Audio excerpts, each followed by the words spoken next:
Actor Sri. இவருடைய photo பார்த்தோன்னே நீங்க கண்டிப்பா வந்திருப்பீங்க. இவர் இப்ப எங்க இருக்காரு அப்படின்றது இப்பதான் தெரிய வந்திருக்கு. இதையும் தாண்டி இவர் இப்படி ஆனதுக்கு என்ன காரணம் அப்படிங்கிற ஒரு நியூஸும் நமக்கு தெரிய வந்திருக்கு. அது என்னன்னு தெரிஞ்சுக்கணும்னா இந்த வீடியோவை நீங்க முழுக்க பார்க்கணும். வாங்க வீடியோக்குள்ள போகலாம்.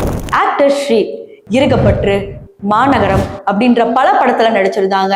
இவருடைய முதல் படத்துல இருந்து கடைசி 5 படங்கள் எல்லாமே சூப்பர் ஹிட். இதையும் தாண்டி இவருடைய நடிப்பு பெரிய பேசும் பொருளா ஆச்சு. பிக் பாஸ்ல கலந்துகிட்ட இந்த நபர் வந்த முதல் நாளே என்னுடைய குடும்பத்தை பிரிஞ்சு நான் இருந்ததே இல்லை, நான் கிளம்பணும் அப்படிங்கிற மாதிரி சொல்லியிருந்தாரு. அப்பத்துல இருந்தே நமக்கு எல்லாருக்குமே தெரியும் ஸ்ரீ எவ்வளவு ஒரு ஷையான ஆக்டர். ஆனா இன்னைக்கு இன்ஸ்டாகிராம்ல ஒல்லியா, அதுவும் ஷையா இல்லாம பல விஷயங்களை ஓப்பனாவே பேசுறாங்க. கிட்டத்தட்ட தான் ஒரு கே அப்படிங்கிற மாதிரி தன்னுடைய இன்ஸ்டாகிராம் கேப்ஷன்ஸ்லயும் மென்ஷன் பண்றாங்க. இவருக்கு என்னதான் ஆச்சு, நல்லா இருந்த மனுஷன் இப்படி ஆயிட்டாங்களே அப்படின்னு கேட்டீங்கன்னா நிறைய பேர் இவரை பார்த்தோன்னே இவர் கண்டிப்பா ட்ரக் அடிக்ஷன்ல இருக்காரு அப்படிங்கிற மாதிரி சொல்றாங்க. இன்னும் ஒரு சில பேர் இருக்கப்பட்ட டைரக்டர் சரியான சேலரி கொடுக்காதனாலதான் ஸ்ரீக்கு இந்த நிலைமை. அதாவது இருக்கப்பட்டுல பல பிரச்சனை ஆனனால இவர் ஆடியோ லான்ச் பல ஈவெண்ட்ஸ் கூட வர முடியாம போயிருக்கு. அந்த ஹீரோயின் கூட பல விஷயங்கள் ஒரு தனியார் இன்டர்வியூல சொல்லியிருந்தாங்க. அதாவது இருக்கப்பட்டோட ஈவெண்ட்ல நான் ஸ்ரீயை கான்டாக்ட் பண்ணணும்னு நினைச்சேன், பட் அவரால் வர முடியல. அதுக்கப்புறம் தான் தெரிஞ்சது, சரி ஓகே இவர் ஏதாவது டிப்ரெஷன்ல இருப்பாரு, நான் விட்டுட்டேன். ஆனா பல முறை கான்டாக்ட் பண்ண அவர் எடுக்கவே இல்லை அப்படிங்கிற மாதிரி சொல்லியிருந்தாங்க. சமீபத்துல இவருடைய ஸ்ரீ ப்ளூடிக் அப்படிங்கிற இந்த நேம் உள்ள அக்கௌண்ட் பயங்கரமா ட்ரெண்டிங் ஆச்சு.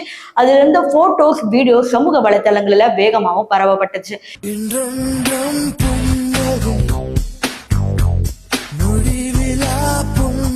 இப்போ இவர் இடத்துல இருந்து எந்த ஆன்சருமே வரல.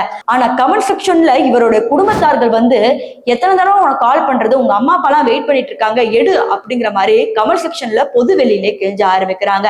இதெல்லாம் ஒரு பக்கம் இருக்கும் போது அந்த இடம் எங்க இருக்குன்னு பார்த்தா டெல்லியில இருக்கிற ஒரு நகரத்துலதான் இருக்கு. அதாவது இப்ப இவர் தனியா தான் இருக்கிறதாகவும், யாருடைய ஹெல்ப் இல்லாம ஏதோ சின்ன வேலையில போய் சம்பாரிச்சுட்டு இருக்கிறதாகவும் நியூஸ் வெளியாகிருக்கு. இப்போ லோகேஷ் கனகராஜ் முன் ஹெல்ப் பண்ணுவாரா அப்படிங்கிறது ஒரு பெரிய கொஸ்டின் மார்க்கே இருக்கு. ஏன்னா லோகேஷ் கனகராஜ் இவரை வச்சு படத்தை இயக்கி இருக்காரு. கிட்டத்தட்ட இவர் எப்படி அப்படிங்கிறது ஏர்லி ஸ்டேஜஸ்ல லோகேஷ் கனகராஜுக்கு நல்லாவே தெரியும். இப்படி இருக்கிற பட்சத்துல ஆக்டர் ஸ்ரீக்கு எப்படி உதவ போறாங்க அப்படிங்கிற மாதிரி தெரியல. இதெல்லாம் ஒரு பக்கம் இருக்கும் போது ஆக்டர் ஸ்ரீ பத்தி நிறைய ரூமர்ஸ் கிளம்பிட்டு வந்தாலும் ஆக்டர் ஸ்ரீ எப்பவுமே ஒரு ஷையான பர்சன். ஆனா இன்னைக்கு இன்ஸ்டாகிராம்ல இவ்வளவு வெளிப்பாடோட இருக்காருன்னா இதுல கண்டிப்பா என்னமோ நடந்திருக்கணும் அப்படிங்கிற மாதிரி நெட்டிசன் சொல்றாங்க. சோ ஆக்டர் ஸ்ரீயா உங்களுக்கு எவ்வளவு பிடிக்கும் அப்படிங்கறத மறக்காம கமெண்ட் செக்ஷன்ல சொல்லுங்க.